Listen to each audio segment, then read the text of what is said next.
Wonderful. Thank you so much, Marina, for that welcome. Hello, everybody. This is Simon. Ilya is going to probably pop up on the screen in a second. Hey Uh, everybody. we're really excited to be here to present to you a topic on creating a digital marketing funnel in 2022. We're talking a bit about Google Ad Grants and some other channels of digital marketing. But before we get into that, we do want to just introduce ourselves and the company a little bit. So, once again, my name is Simon. I'm the founder of ConnectAd. We are a digital marketing agency. We work exclusively with nonprofits. So we've been doing this since 2010. So for the 12 years that it's been, we've always focused exclusively on nonprofits. That's always been our mission and always will be our mission to serve the wonderful organizations that you are. We've helped over 400 nonprofits. We manage over 75 million in the Google Ad Grant Fund, which you'll learn more about, and 1.5 million in paid ads in terms of like a budget. We are very proud to be what are called Google Ad Grants certified professionals. So it's something that was given to us by Google. It's a very select program of agencies based on their merit and their experience in this space. And we're also one of two of those organizations in Canada, so very proud to be part of that. And finally, we are a Google Premium Partner as an advertiser or agency, meaning that we are a top 3% agency in Canada. So, very, very honored to be part of those programs. We've been in this space for a long time. So I'm also joined by Ilya today. He's our business development manager. A lot of what he does is to talk to nonprofits just like you to understand your digital marketing needs, to help give you advice on what he sees as the best path for you to grow your impact. And so he's a great expert on digital marketing and is here to share with you his perspective on that today. So just a little bit about us. Now, what are we going to talk about today? So just a quick overview of our agenda. We are going to be talking about the digital marketing funnel. So just in a moment, Ilya is going to come in to explain to you, what a typical funnel is like, and an example of what that may appear as. And then we're going to talk specifically about 3 different kinds of digital marketing channels that, in our experience and with our clients, has done really well in terms of growing the impact, and particular channels that we think will be important in 2022 for a lot of nonprofits. And so we're just going to basically go high level and just kind of explain to you these different channels and frame everything in terms of how it fits inside this important concept of the digital marketing funnel. So that's a little bit quick preview about today. I'm going to hand things over to Ilya, who's going to kick us off with the digital marketing funnel. Hey everybody, just want to make sure my camera is working. I'm so happy to be here today. Know that all of the information you're going to hear about today really does come from years and years of experience working exclusively with nonprofit organizations. We're really here to provide you that value, that framework, the best way about thinking about things like fundraising, thinking about things like donors, volunteers, thinking about how to really engage your base and how to grow your base. So, without further ado, as I want to frame this presentation, let's talk about the digital marketing funnel, right? It's the name of the presentation. It really is the core piece of what we're going to talk about today. So before I get into a nice little diagram, what I really do want to frame is that digital marketing funnel is a way to strategically think about the journey that someone who finds you and then becomes a supporter, an advocate, a purchaser, a donor. It's really important to bring the human element back into how people interact with your organization online. I think that some of that has been lost with the expansion of digital marketing and increase in technology.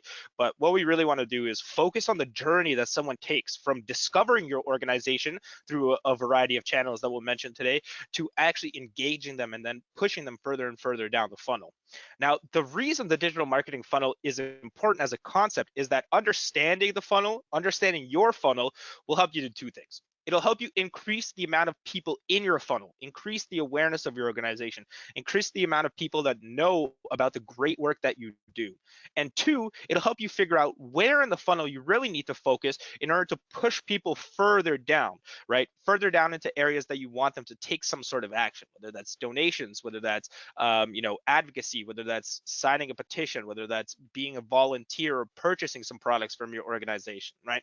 So understanding that, let's get into a nice little visual as to what it looks like, right? You probably have seen something like this before, but it really does kind of harness the power of the journey that somebody takes throughout understanding your organization, being more ingrained in it, and then actually being an advocate, right? So we'll just cover the three different stages, as this is something that will come up quite often throughout the presentation. So awareness, right? Helping people become aware of the great work that you do by bringing them to your website, right? We're talking about the digital marketing funnel, so everything will happen in kind of the digital space. Bringing people to your website, educating them about what you do, having some storytelling aspects, having some impact there, pretty much allowing people to understand your organization through a quick and efficient manner, right? Engagement is as they go a little bit further down. That's people who might attend your events, they volunteer, they might subscribe to your newsletter or your email list, whatever that really may be. It's someone actually taking an active interaction with your organization. And then finally, the last thing there is action, getting people to donate, acting as brand ambassadors, having purchased goods from your organization. And you can see that really what it is a journey. For someone to donate to your organization, they obviously first have to be aware. They have to understand what your organization does, your mission, the impact that you have on your community. And next they usually engage with your organization. They do it in some format. It's really uncommon, and I'm sure that you've seen this in your work, is that people who just found out about you are not instantly going to donate. There is a journey that they take to becoming more aware, becoming more engaged, that then leads them to being a donor. Now, why the digital marketing funnel is more important in 2022 than it really ever was. Um, More importantly, and this is what we see with our clients in terms of the results that they're getting, more and more time is being spent online. And what that means is that the people that you're actually actively trying to reach are spending more time online. We are seeing that organizations are shifting from traditional media, whether that be door to door, whether that be mailing lists, whatever it may be. We're seeing more and more shift towards digital spend, whether that's website or advertising, whatever it may be, right? The online user journey has also become a lot more varied and unique. And it's really important to capture this, that not every individual coming to your website is going to be looking for the exact same thing. And using the funnel methodology, it allows you to better strategize around specific customer segments and see how you can best make them aware, how you can best get them engaged, and how you can best get them to take the action that you really need to do. And understanding where your efforts are and its impact on the funnel will allow you to see how they fit together. An important thing about the funnel is that these are not individual pieces that are just sitting there. The concept is to push people through the funnel. It's one singular thing, and you want to see how awareness and engagement interact with each other. You want to see how engagement and action interact with each other. And I'll just give you a little bit of an example of what that looks like. And again, this really does come from years and years of experience working exclusively with nonprofit organizations. You'll see the things highlighted in red is things that we are going to talk about throughout the portion of this presentation. In terms of awareness, you need to have people understand what you do. Things such as Google Ad Grants, SEO, content creation, social media posts, blogs, videos. These are ways that you can engage with people and make them aware of what you do, right? Now that they're aware, you might use things such as email subscriptions and email nurturing. You might use paid digital ads to make people aware of a certain campaign that you're running. That'll lead them towards the engagement portion. And then once you have their emails, you can use remarketing, you can use drip sequences, paid digital ads. These are all different tools that you have at your disposal as a nonprofit organization to target each individual portion of the funnel. This is really important because as you take a look at your own funnel, you might see that, hey, you know what, we actually have a really great conversion rate, aka moving people from engagement to action. But what we're not doing a great job at is increasing the amount of people. Right. So understanding the tools that are at your disposal will help you strategize and better target the specific portions of the funnel that are really the most important to your organization. As a sample journey, we're just gonna take a look at, let's say, someone like myself. My name is Elio, right? So I'm looking for a nonprofit organization that supports homelessness in my area. What happens is you run a Google ad grant, you create ads, and when I search for something like support homelessness in Toronto, which is where I'm from, your organization comes up. I go to your website and I see the great work that you do. You have storytelling on there. You have the impact that you create on the community. You have the transparency that is required from nonprofit organizations to build trust with the individuals that come to your website. And I say, you know what? You're doing phenomenal work. I would love to hear more about it. And I sign up to your email list. Then, through drip email sequences and remarketing, which we'll talk a little bit later on in the presentation, you help me better understand the impact that you make on the community. You tell me about the great work that you do and how it's boots on the ground and the amazing work that you do. As you share these stories with individuals, I become much more interested. I become much more aware. I become much more engaged. And what that does is that increases the likelihood that I take some sort of action. Maybe I'll volunteer for the organization at perhaps a soup kitchen or something like that. Maybe I'll donate because I see that the funds are being used in efficient manner. Maybe I'll make purchases that support your mission goals. So what's really important about the marketing funnel is to understand that it's a journey that somebody takes to discovering your organization, becoming engaged, and then finally taking the action, right? It takes some time, but thinking about it in this manner helps you strategize. And bringing it down to, like, let's say an individual level helps you humanize the people that traverse your website in a digital manner. I know that sometimes the human aspect of it is a little bit lost, but it's really important to remember the human aspect and how that impacts individuals. So as I bring up the digital marketing funnel, Simon is going to hop in with the Google Ad Grant. He's going to tell you about this amazing program. And just as an aside, if there's one thing that you take away from the presentation, if your organization does not have the Google Ad Grant, please put in the effort to get it. Simon will show you how easy it is. It is absolutely an exceptional tool. We have done this for hundreds of nonprofits and seen amazing results. So Simon, take it away. All right, appreciate it, Ilya.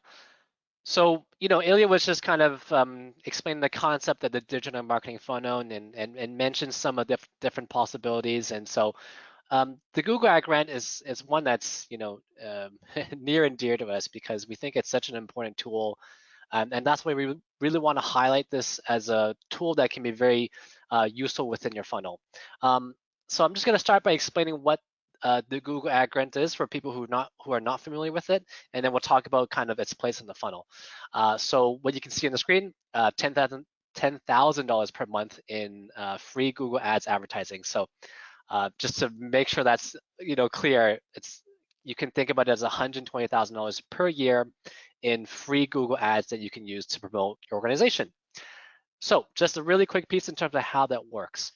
Well, the first thing that's really important for us to explain here is that, unfortunately, Google is not giving you $10,000 in cash per month, right? I would love if that was the case, but they're really giving you $10,000 in credits that you can use on their advertising platform, which is called Google Ads, right? So if you see in the diagram, it's kind of like chips, to represent that it's not actual cash, but it's a representation of what you can exchange it for, right? So every month you get up to 10,000 basically in these free Google Ads credits. What's amazing about this program and what sets it apart from other grant programs is that there's no end date, right? So typically with other grants, there's a kind of a fixed time where you can benefit from it. But with the grant, as long as you're compliant with it, as in the rules of the program, everything is in good standing, you just continue to get the $10,000. The first client I ever worked with has still been benefiting from it till this day, right? So for 12 years, and so it's like over $1 million, right? So that's just amazing to me, right? Another quick note, just kind of a disclaimer too, because this is typically a frequently asked question. But if you spend the maximum amount of the grant, your ads will just stop running for the period. So what we're trying to just make sure is understood, it's like Google is not trying to make you accidentally spend more and therefore charge you and then make some money off you, right? You actually don't even give Google your credit card information, so there's not a way for them to charge you. So it just stops. They're not going to bill you for the over usage of it or whatever it is. It just stops, and then you get your credits will reset essentially. Okay, so that's the grant program. I just want to illustrate how the grant actually works in terms of like, when it comes to actually promoting something, right? So here is just a screenshot of a sample search results page. So you see on the right side, let's say that you want to, make a difference and donate food. In this example, the query is donate food in San Francisco. So if you're thinking about how would I go about doing that, most likely the first place you're going to go to search for that is Google, right? You're going to pull up Google, enter in your query, and see what the results tell you. And so what you're going to see on the page is a list of relevant results that Google has determined makes the most sense for what you're searching, right? And you'll notice too that the first portion of the page is reserved for ads, or they call it paid ads, right? And that's basically advertisers who are essentially paying Google every time someone clicks on an ad for the privilege to be displayed in that position. It's also important to note that the ad portion appears above what's called the natural results, right? Or the organic listings. So there's a lot of benefit for you to come up first because typically, I don't know how you search, but when I search, for instance, I'm usually selecting something in the top 3, right? And I'm not usually going that far into the search results. So there's a lot of value to be placed in the first section. So let's talk a bit about how it works from the advertiser side, or let's say you want to use the Google Grant. So, and this is simplifying it, but typically you're going to come up with a list of keywords that you think people are going to use to search for what you have to offer. So, let's say I am the food bank in San Francisco. I'm going to be thinking of keywords like, donate food in San Francisco, or food donations, or donating to a food bank. And so when someone's search query matches a keyword that I have on my list, that's when my ad can appear in the search results. And if someone clicks on it, they get taken to a page on my website that I specify. So probably like a donation page on my website. So that's typically how it works. And with the grant, you get $10,000 worth of that every month, which is a really big budget. It's an immense budget. So that's just how it generally works. I'll talk really quickly through the eligibility criteria.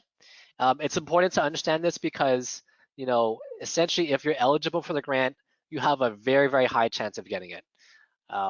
Provided you go through the steps correctly, of course, with the application, but it's almost guaranteed that you can get the grant as long as you're eligible for it. So really quickly, first you have to be a registered nonprofit with TechSoup. TechSoup is another nonprofit organization.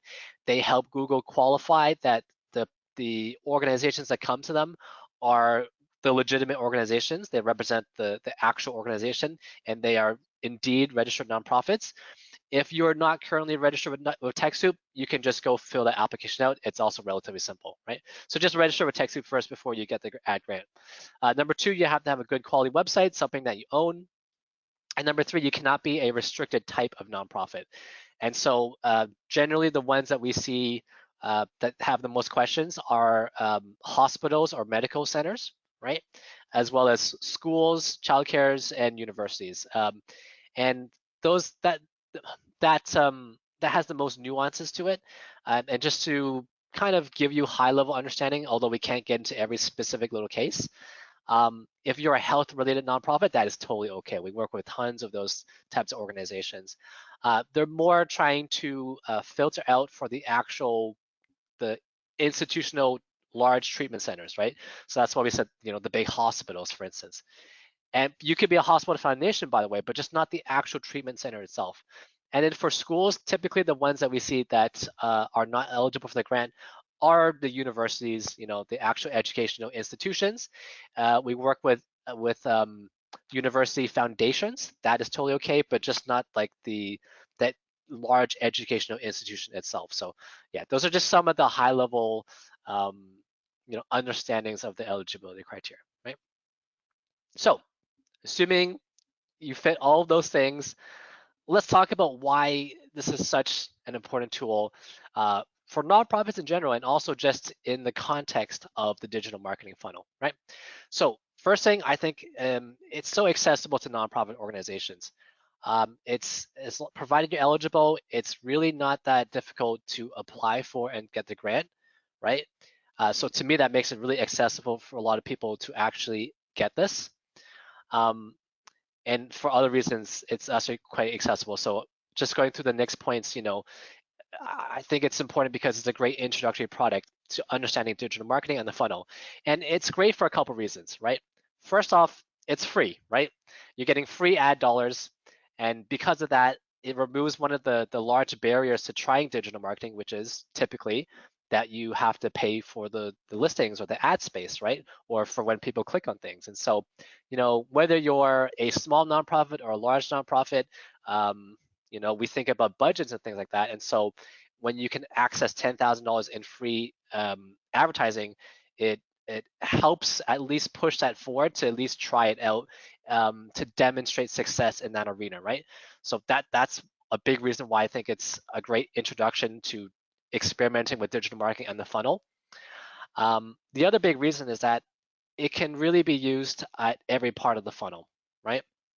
So Ilya was just talking about the funnel in terms of the 3 stages. Oh, you have awareness, engagement, and action, right?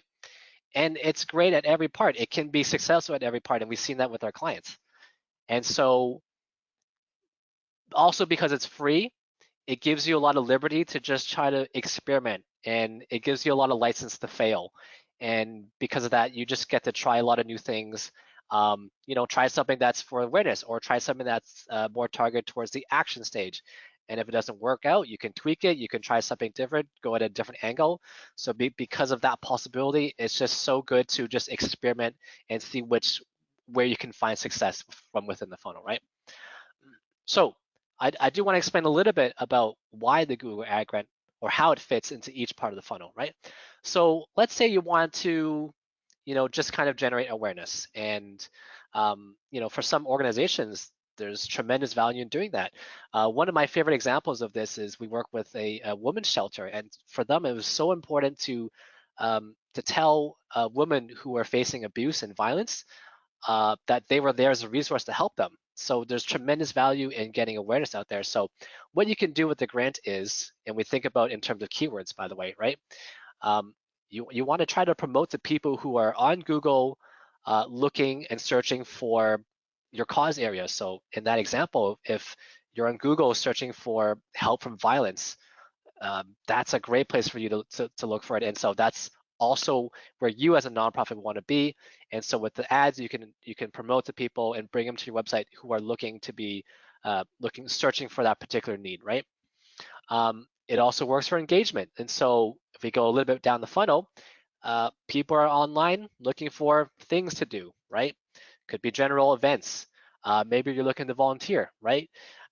These are other ways that you can put your nonprofit out there, but have the call to action be a little bit more concrete, let's say, right?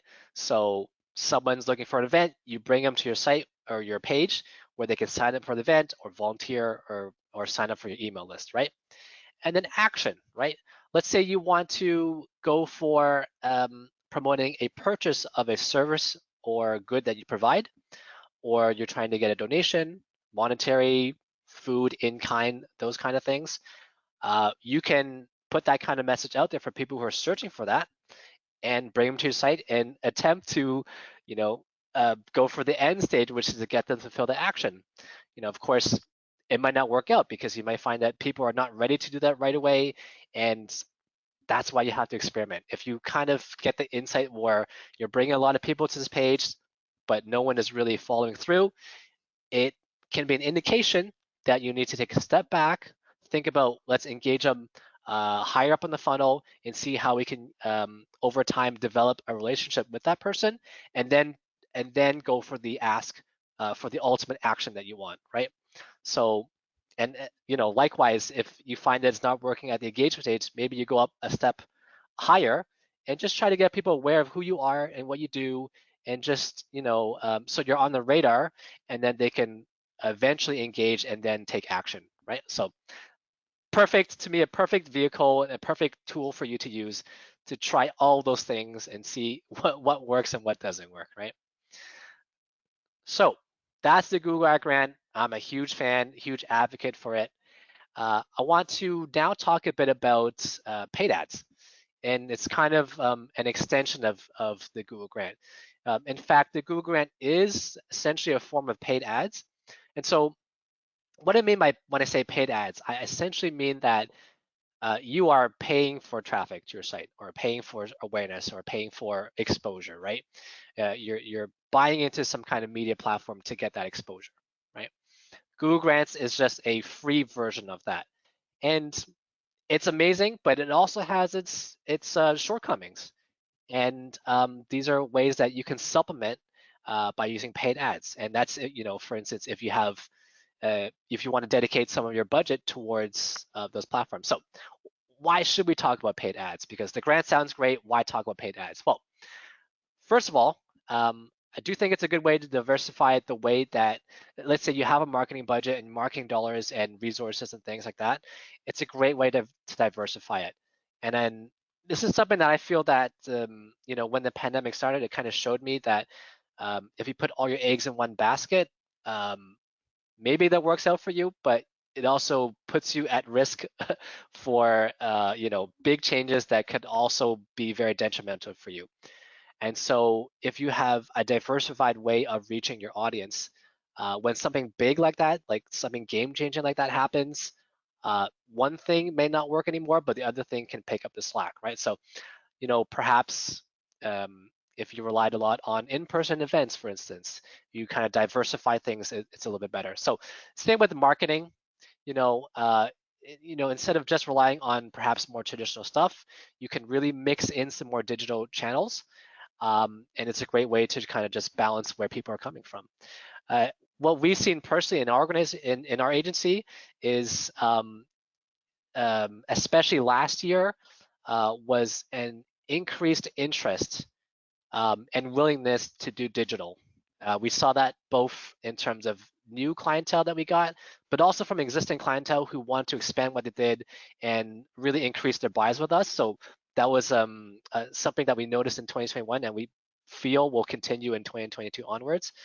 And because of that, and for lack of a better word, your direct and indirect competitors will also be likely thinking the same vein, so it can also be a way for you to stay current with what's happening by adding digital to your portfolio, right? So another way that it helps you diversify is because there's so many platforms that you can use now, and different platforms have different strengths in terms of the part of the funnel that they're particularly good at. We found, but also the types of audiences that you typically find on there. So a lot of options for you. And in a moment, we'll go through a couple of the most important ones we feel. Um, a great part about paid ads is it gives you a lot of control over your audience, how you talk to them, and what assets and what creatives you use towards them. So here's the example that I like to talk about. Um, if you go on the subway, right, TTC, whatever it is, um, you'll see ads at the top of the bus.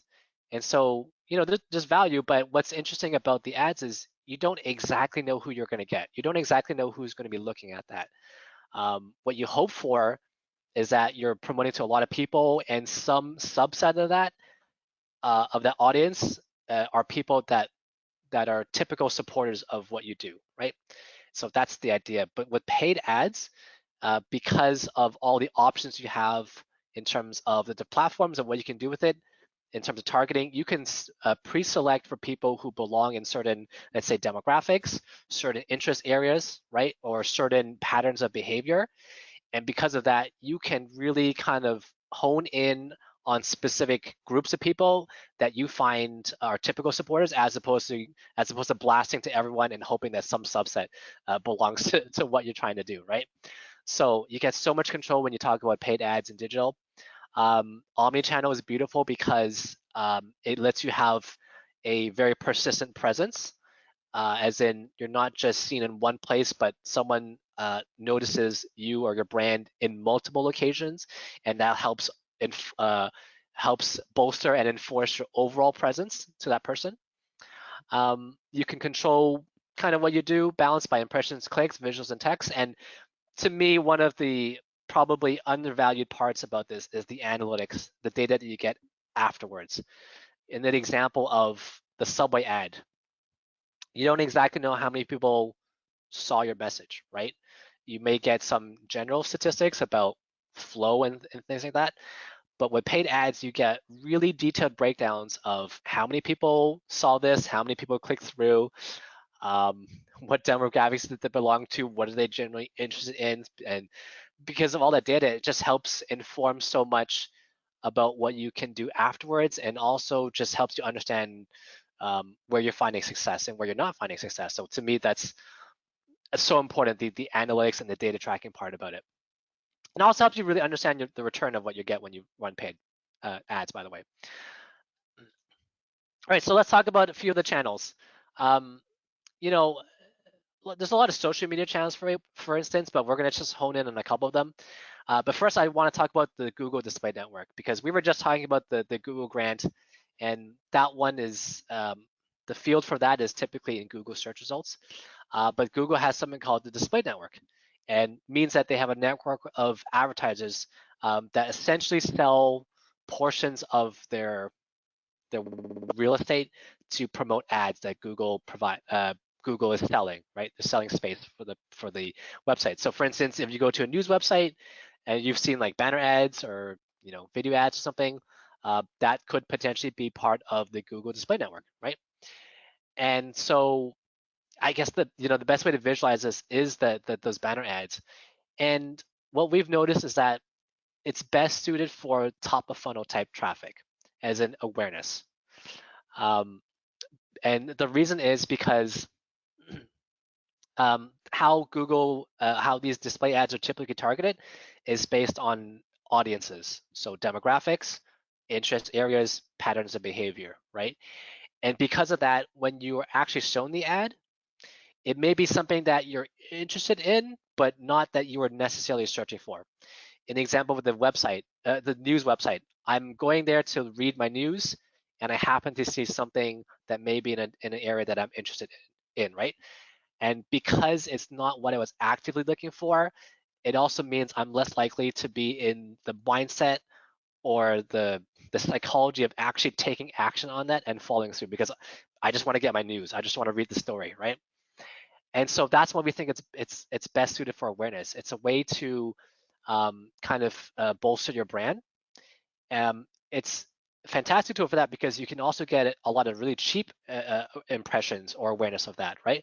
So it's not very expensive on a per 1,000 view basis or per view basis, but we do find it's best suited just to think about in terms of awareness, and because it's also so visual, right? So it's important because if you understand a tool and what it's best for, then you're not going to waste your resources trying to go for something very action oriented, right? But Google Display is fantastic for the awareness stage. So let's talk a bit about some other options. I was saying that there's so many different social media channels, right? Facebook, Instagram, LinkedIn, Pinterest, TikTok, right? All of these potential options, and they have all their individual strengths and weaknesses.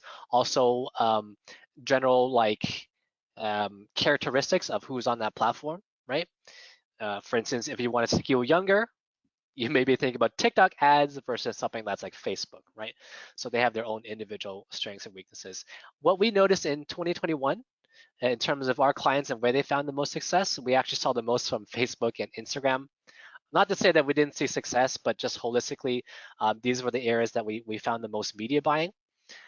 So that's why we highlighted Facebook and Instagram specifically. We also generally feel that they're well suited for awareness, but also better suited for engagement compared to the Google Display Network. There's different formats of these type of ads that are geared more towards like action-oriented results, like signing up or event registrations or petition signing. So because of that, we feel that it can be used effectively in the engagement stage. And then let's talk about the last part of the funnel. If you want to use paid ads for something that's a little bit more action-oriented, we think that Google Search can be a great platform. So we talked about the Google Grant. Google Grant is actually Google Search, but it's the free version of it, and we have also the paying version of it. There are advantages to the paying version. Generally speaking, they get better placements and more clicks and more impressions than the free Google Grants version. So where we think this is best suited for Google Search is well, because it's so high intent, it's generally better for to use this one for very action-oriented results. So engagement or going for the action like a donation or registration or a purchase or something like that, right? It can still be used for awareness, but because you're paying for the ad space, I tend to find that it's not as worth it for awareness. And if you really want to do awareness, our recommendation is get the grant, focus it on that top of funnel traffic, and use the stuff that you're paying for, which is the paid ads in Google search. Use it for the lower funnel pieces that generally have a better return for you or more clear return for you. So that's the best way we find to balance those two things, right? Also, remarketing is a great way in paid ads. It's something that you cannot do with the Google grant, but on the paid side, you can use remarketing. Just to explain quickly what that is, if you've ever searched for something that you want to buy online and you find later on this product seems to follow you around the web, that's remarketing. And it basically means that based on the actions that you take on a particular website, you can retarget essentially that same person who was on your website and show them ads again. So it's actually a very effective way to get people to complete an action again. So yeah, a great tool for that. So we talked about a couple of the different channels and how they fit in the funnel. I'm going to pass off to Ilya to talk about one of my favorite areas, which is email marketing. And to me, email marketing is such a great way to basically harness your funnel and try to move people through it. So I love it, and Ilya's going to take it away and just talk to you more about that. Awesome. Thank you so much, Simon. Like we said, we've seen so much of a shift in spend to paid ads, and it's not purely anecdotal. There's organizations that we work with that have stopped increased spend on traditional media and have significantly increased spend in digital media just because of all of the great things that Simon had mentioned about why organizations even use paid ads. But Simon is correct. Email marketing is probably my favorite topic here, because I feel like it is so incredibly underutilized. You'll see that in point 4. It's so underutilized for nonprofit organizations, and the organizations that we work with on email marketing, on automations, on acquisition, see such great results. Like I'm almost like baffled, and you could see I'm stuttering a little bit because it honestly is so phenomenal. But let's talk about why email marketing and why right now. Right, email marketing allows you to acquire, segment, and create highly targeted messaging to connect directly with your supporters. People who have given you their email have already given you permission to speak with them, are already interested in what you're doing, and have actually want more information. So what you're getting is you're getting highly engaged people who are asking for more information. That's kind of the key here. Being able to make changes quickly, adapting to a constantly changing environment, you have a way to speak directly to your base, using that effectively, not just through newsletters, but like updates and changes in the organization, speaking right to your base when something happens, any kind of situation within the organization makes it such a powerful tool. And it's also a great tool to get users in your funnel and push them further down the funnel to the bottom of it, to becoming donors, to becoming volunteers, advocates, purchasers. All of these things happen through email. The conversion ratio on email is so high compared to some of these other channels that we're talking about.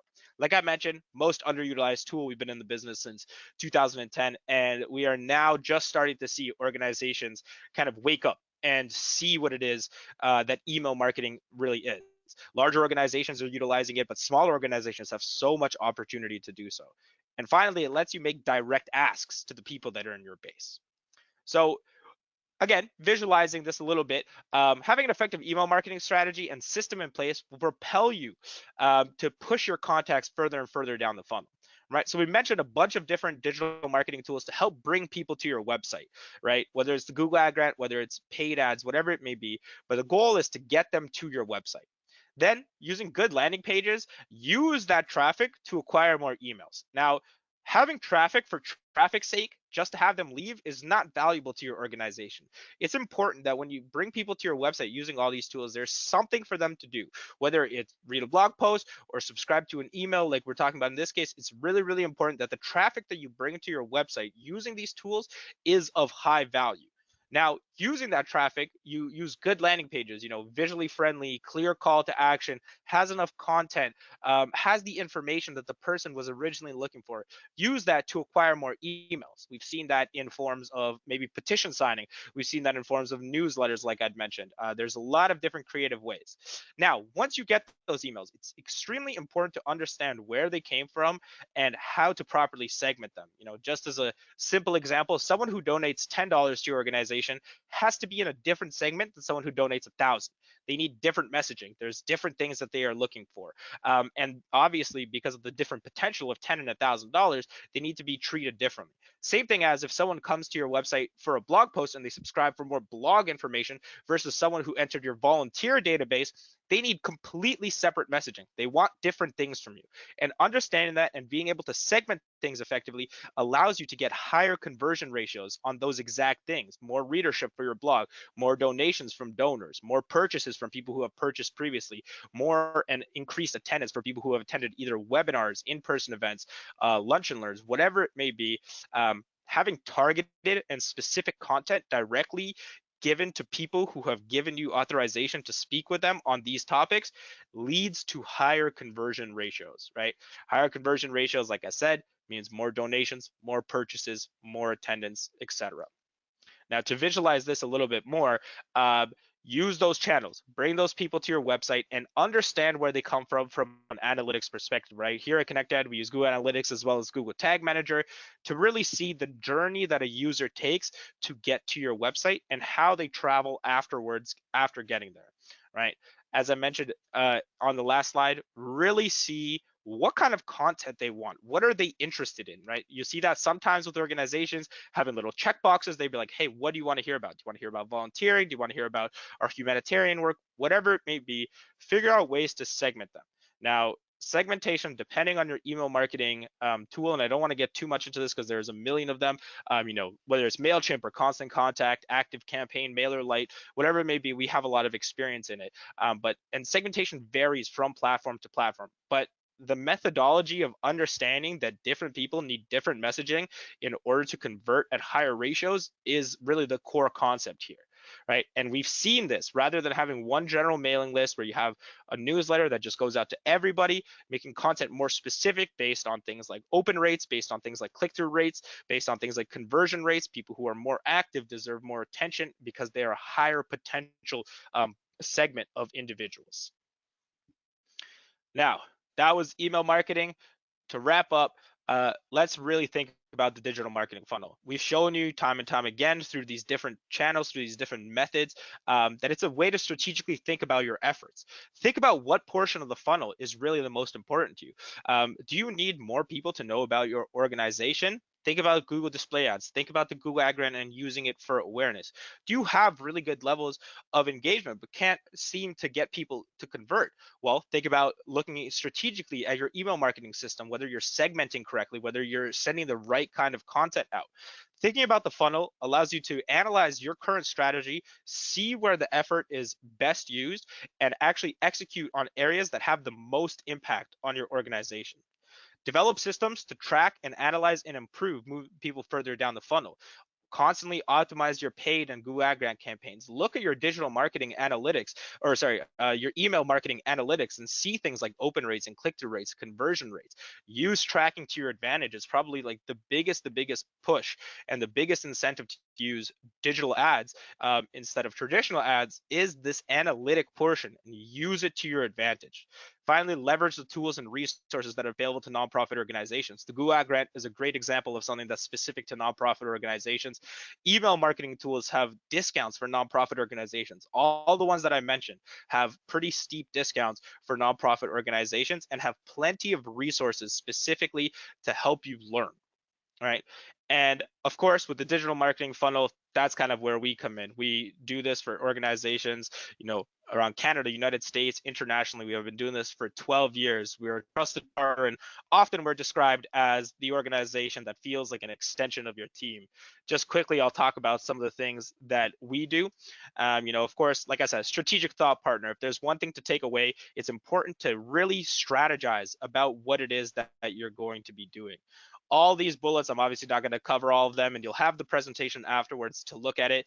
But organizations trust us because we know how to think about nonprofit digital marketing. At the end of the day, we are the best in the business at it, and that's why so many large and small organizations work with us. If you'd like to chat with me a little bit, I'm going to run a poll. There's going to be a free consultation. Let me take a look at how things are currently working in your organization. No obligation or anything like that, but I love to chat with nonprofits. It's literally my job. I absolutely love speaking to nonprofits, learning where is the area that you can most improve. So as I have this poll running, we are going to jump right into Q&A. And Simon, if you could let me know if the poll is running. I think it is. There we go. Perfect. So as this is up, we are going to hop right into the Q&A. So boom, let me just pull this up. So I have been answering some of your questions along the way. And this is a great time. Like I said, we're more than happy to spend some time, go over some specifics. And the ones that I already did answer, I'm going to just repeat so the whole room can kind of learn from this. And of course, if you have any questions, there's also my email there. So just send me an email. Simon, are you ready for some Q&A? All right, let's do it. All right. So, so there was a good question here. On Google Ads, this is a me-specific question. We are an addiction treatment center. We are told that Google Ads will not accept or allow ads with the word addiction. Does that track with what you know? And I did answer that a little bit. And Simon, I'll just hop in here. That is kind of a difficult topic. There are organizations that we work with that are addiction treatment centers, and you do have to be careful about the way that you advertise things. And you need to think about it from Google's perspective. At the end of the day, they're trying to protect their searchers, and they're trying to steer away from people who are maliciously using things like addiction. There is platforms, like I mentioned in my answer, such as LegitScript, that verify your organization as a nonprofit and as an organization that is helping people with addiction. It is a little bit of an uphill battle, I will tell you that, but it is something that we have used effectively once you put the time and energy into it.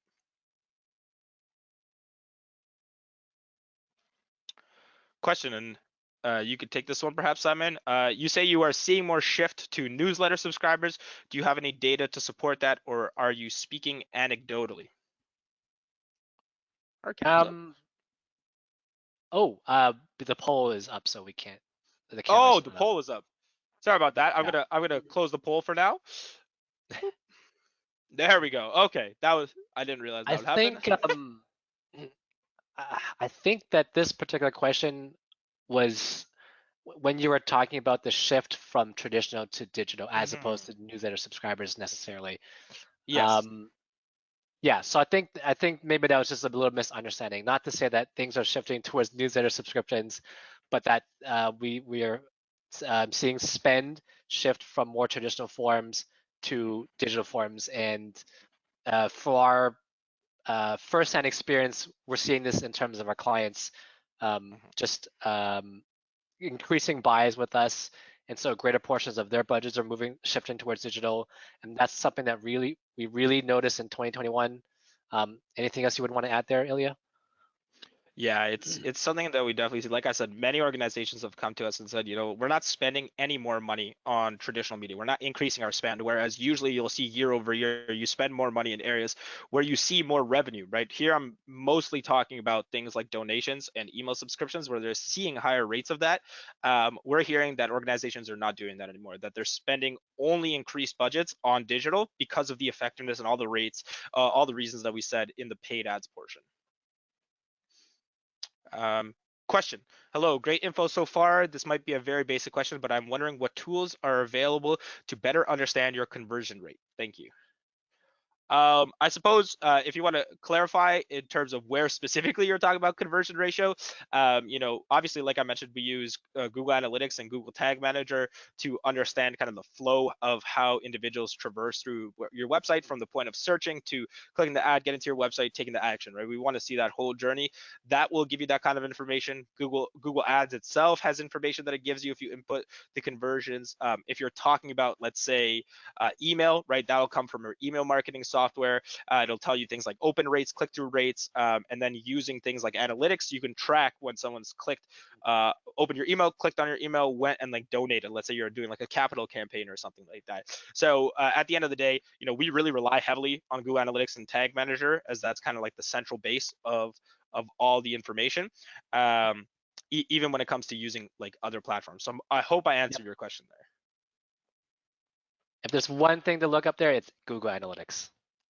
Yes, at the end of the day, that's what you should remember. Yeah, Google Analytics. Awesome. I didn't realize the Google Ad grant was $10,000 per month. I thought it was per year, and have been saving my grant for a campaign. Go ahead, Yeah. Simon. Happens commonly because 10,000 sounds like such a big amount. We've heard like, is it 10,000 per year or is it 10,000 one time? And it's great to understand that it's per month, and so you don't have to save it for a rainy day. Just you should go for it. Yeah. Yeah, it's totally common, and that's kind of why we put all these webinars. A huge portion of this is awareness, and I mentioned it right before starting. Like, Google Ad grants is a tool every single nonprofit should use. So it's great that we could all learn a little bit. Question: I normally don't click on the ad of sites. This is something we hear quite often. It is categorically and statistically untrue on a whole. Just Google search alone, 300 million clicks per day go on ads. And we see, the results, right? If nobody clicked on the ads, they really would not exist. I think part of the reason why people don't click on ads is because the ads are bad. And when I say the ads are bad, I mean they are irrelevant. I always use actually, I don't know why I didn't tell this story today, but I always use the example of if I'm shopping for a basketball, right? And I'll search, I'll go into Google, buy basketball online, right? I'll probably get an ad for like Amazon or like Walmart or Sport Check, whatever it may be.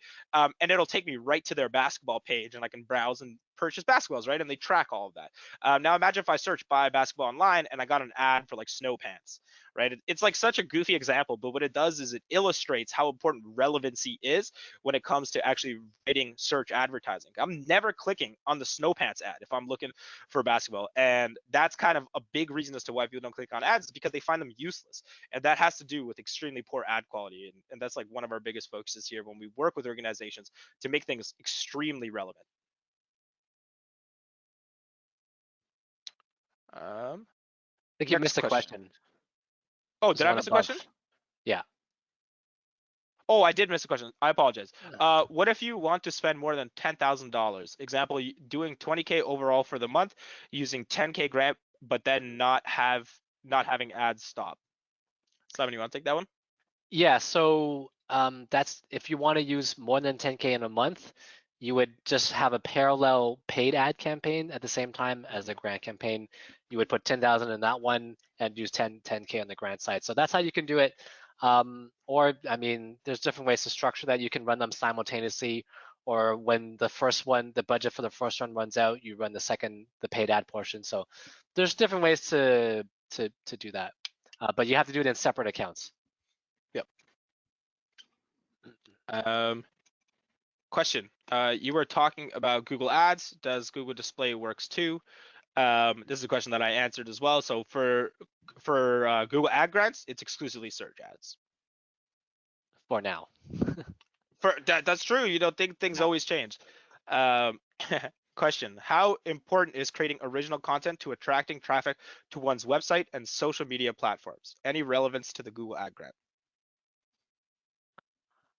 So original content is a great way to build up your SEO if you want to go into that area. So to improve your organic listings, original content in terms of social media, if you want to have a reason to post to people, to tweet to people, can also be an effective thing, as opposed to maybe always being someone that retweets, for instance. If you're an original content creator, that can have value. It does have potential value for the grant, because we talked about the grant. How it works is that it's all based on keyword targeting, right? And so the more new content that you create, it opens up the more potential keywords that you could promote on.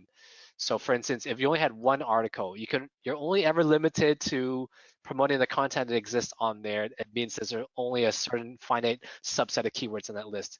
Whereas if you had 100 pieces of content, that's theoretically 100 different um, sets of keywords that you can promote on.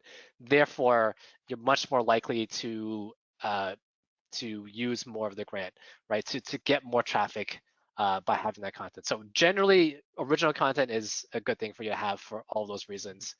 Um, but to me, it's especially important if you're talking about SEO. Mm-hmm. Yep, I agree. We see we have lots of questions, so we're gonna crush through them. Okay, uh, we love the questions, by the way. And if anything doesn't get answered, I'm hoping my email is properly showing on the screen. You can tell me if it's not, Simon, but just Yeah, shoot me an email. good. But we will keep going through these. We applied and got the grant, but it was more complicated to actually move through the next steps. A few colleagues at other nonprofits also ended up on the phone with them trying to set it up. Is the process actually get your ads set up easier? Can't say that it's gotten easier. Google Ads is a complicated system, to be honest, which is why organizations like us exist. There's large organizations who have marketing departments with people who are dedicated to doing that. That's fine too. If you want to try it on your own, I always recommend that people do, so you can kind of see how it works. But it is not a particularly easy process. Getting the money easy, managing it on the other hand is not that simple. Question. I'll just answer this for everybody. But do you need to have a registered charity number to qualify for the Google Ad Grants? In Canada, you can either be a charity or a nonprofit organization in order to qualify for the ad grant itself. Question, can you run multiple ads at the same time? Absolutely. And it's definitely recommended for different things, right? Like an ad you would have for volunteerism versus an ad you would have for brand awareness are going to have different keywords, different ad text, different targeting, right? So yes, highly recommended. $10,000 is a lot of budget. I will be honest with you. There's a lot of opportunity there to do multiple things. Let's get to some of these questions. Sometimes Google Analytics doesn't share numbers and brackets them in, not provided. Could you shed a little bit of light on that, Simon? Yeah, it's to protect privacy for certain users, depending on settings, depending on various things. Something you could potentially do is to connect it with Google Search Console. Sometimes that can help append more data or remove some of the not provided, but otherwise it's just something you can't get around that. Yeah. Yep. Two questions. I heard that the grant requires very active managing and can be canceled if the account is dormant. Can you speak to requirements to maintain in good status? So I wouldn't say Google like axes you right away. If you're not active, there's plenty of accounts that just kind of coast and have optimizations and stuff done on them. But you do need to hit a few specific criteria, which is a click-through rate of 5%, which is pretty much the ratio of how many times your ads show versus how many times somebody clicks on your ads. That's one of the major things that you have to keep in play. If your account is constantly at $0 for like a very long period of time, yes, Google will likely be a little bit unhappy with that one. And the second question is, sorry, go ahead, Simon. No, go ahead. Go ahead. Yep. Is how much weight does Google give paid search versus Google Ad Grants? Simon touched upon that. Obviously, you can understand from Google's perspective, money in is important to them. So Google paid search obviously does have priority. Yeah. I was just gonna say we're right at like 2:02. We love answering questions, so we're happy to stay behind, but we know people have meetings. All of this is going to be recorded if you want to come back to it later on. We've gone through all the major content for today, so if you have to go, have a great day. But we love staying and just answering questions, so yeah, we'll hang around. Awesome. So I see some of these people who have asked these questions have left. Great. What are some laws around email marketing and consent? I would say standard practice is obviously get consent from people when they sign up. Generally, what has been pretty standard practice recently is double consent. So like consent one time when they give you the email, and then in the email afterwards be like, hey, you gave us your email. Is that cool? So I would say that that's pretty standard practice. Otherwise, you just risk running into spam. You can get your domain and stuff can get like junked, and then all your email goes spam. It's like a whole thing. So just make sure you're actually contacting the people who want to be contacted. Yeah, it's good advice. The general keywords, if you want to look more into that, is can spam, CASL, CASL, and then GDPR Mm-hmm. in terms of laws. Um, Question: does an ad grant facilitate better visibility than Google search pulling from the website? Sam, do you know what that means? I'm gonna need a little bit more clarification there. Does the ad grant facilitate better visibility than Google search pulling from the website? I guess I answer that quickly in two ways. If you have the ad grant and you use it, it doesn't improve your natural search results. That's one way to interpret the question. I think another way is are the ad space perhaps more have better visibility than the natural search results? Generally, yes, because of the better placement, but also you're not always going to place in those positions. So generally, yes, better visibility, but doesn't mean that natural results are not important. So they're Mm-hmm. also important. Yeah. Great. Question: where can we find more information about proper segmentation? Perhaps your email marketing software has like blogs and stuff like that. I'm sure that whatever you use, just put MailChimp segmentation or something like that into Google, and you'll probably be able to find it. Obviously, when you work with organizations like us, we handle that kind of stuff for you. Yeah, every platform has its own set of like definitions of and methodologies for segmenting. So if you're locked into a certain platform, yeah, that's a good place to get advice. Personally, I find that ActiveCampaign, which is our preferred platform, has a really great like education section, and really awesome one about segmentation. Yeah. Question: could you please speak about systems to track, analyze, and improve moving people down the funnel? We talked about that. Google Analytics is the bread and butter. That is what we use for absolutely everything. It's really looking at where you're having issues of moving people down the funnel. Is it that you're getting awareness, but you can't get them to the engagement stage, or whether you have the engagement, but you can't actually get them to that stage? So looking internally at that will help you figure out what numbers you really need to look at. Yeah. To me, also having a strong email marketing platform. If you use ActiveCampaign and you have a contact, that's such a clear way to see someone moving down the funnel, because ActiveCampaign has the ability to implement like automations, for instance, and that's where you start. And you can tag people, and you could literally tag them as they change, as they do different things. So, for instance, if someone signs up, they get tagged a certain way. If they do this action, then they get tagged this way, and then that's another way to really illustrate and move people down your funnel too. Mm-hmm. Yeah, there's been a few questions about our fees. So those are transparently on our website, by the way, connectad.ca/slash pricing. Pricing, yeah. I'll drop that. I was gonna say prices. I'll drop that in the chat. Also, if you want, like I said, just shoot me an email. I'm more than happy to chat. Slash pricing. Boom. Easy peasy. Yeah, just want to make that there as I was skimming the questions and I found out that. Okay, next. If you already have a paid ad account, is it difficult to layer on the Google Ad Grant? No, this is an extremely effective thing. There's a bunch of case studies on our website about that specifically. Paid ads plus ad grants equals good times. And the Google Ad Grant you could use as kind of like a testing ground to see what keywords are really, really performing, then transfer over that to a paid account. It's really, really helpful. Do you think that Google Ad Grants would work for any nonprofit hospice societies? That is an interesting and unique question. Reach out to me. I'd need to take a look at like individual eligibility based on where you are. Once a charity gets approved for the Google grants, I have heard management and keeping up to date with all the recipients is time consuming and difficult to return for the return it provides. Can you please comment? Yep, as I mentioned, it is quite difficult to manage, which is where organizations like us come in. There's plenty of organizations that do manage it internally. They are the ones that usually have like larger marketing departments though. And like I said, Google Ad Grants is a singular tool. It's not a silver bullet. It's not a solution for absolutely everything, but it is something that you can have on your tool belt to pull on when you need it.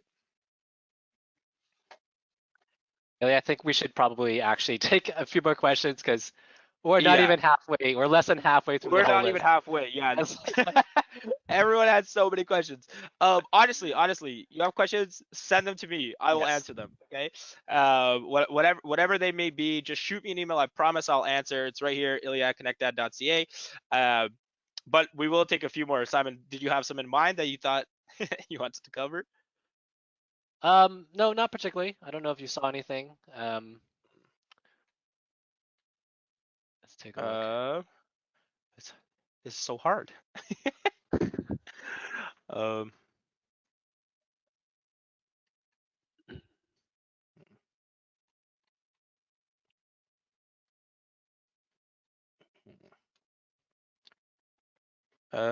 does the amount of grant vary per organization based on certain criteria, or is it a blanket $10,000? So it is a blanket $10,000.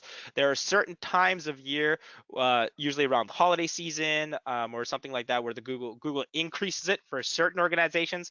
But again, this is not something you can apply for. It's not something you can particularly expect, but it does happen occasionally.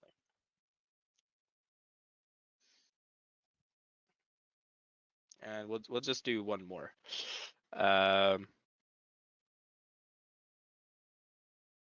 Ads on Google search is all about content. Then how do you attract audience visually? What is more important, content or visual ad? Ooh, Simon, you want to touch on that? Sorry, I couldn't see the question. It's at 158. Ads on the Google search is all about content. Then how to attract your audience visually? What is more important, content or visual ad? Really depends which part of the funnel you're talking about, Yeah. right? So we talked about Google search being great at the bottom of the funnel.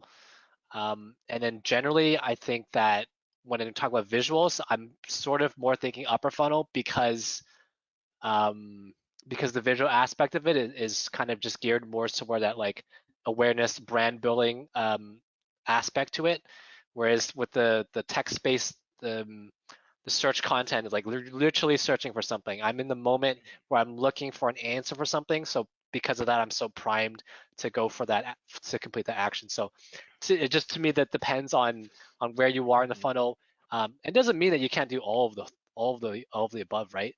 And that's when we're talking about omni-channel and when you have like a very persistent presence across someone's experience in the web, that has its own set of benefits too, provided that everything is very like coherent and works together well. So that's how I'd answer that. Yes. Oh, this was so fun, everybody. That will be it for us. Like I said, please shoot me an email. I know there's going to be a poll after if you want to spend some time with me. You click yes, I will reach out. It's great. I'll hop in there, Ilya, if you and Simon are done. Such a great presentation. I'll let, for those who are still on the line and who might not have been able to hit the poll, feel free to just type like SOS or help me or something like that in the chat, and we'll make sure that Ilya and Simon are able to reach out to you. Again, I want to thank both of you for presenting today. It was wonderful having you back. Before we go, I'll remind everyone that you will get a follow-up email later today with the link to the webinar recording. Feel free to share that with your colleagues. The webinar is all publicly available. The email will also include a survey link that you can fill out with your feedback on today's webinar, and we will be sure to share that with Simon and Ilya as well. On behalf of Charity Village, thank you again for joining us today. I hope to see you at next week's free webinar where we'll be talking about how to use the philosophy of essentialism to create more effective productivity in your day. So you can find more information on that in our upcoming webinars at charityvillage.com/webinars. Thanks again for taking part. I wish you all a wonderful rest of your day. Bye, everyone. Bye-bye, everyone.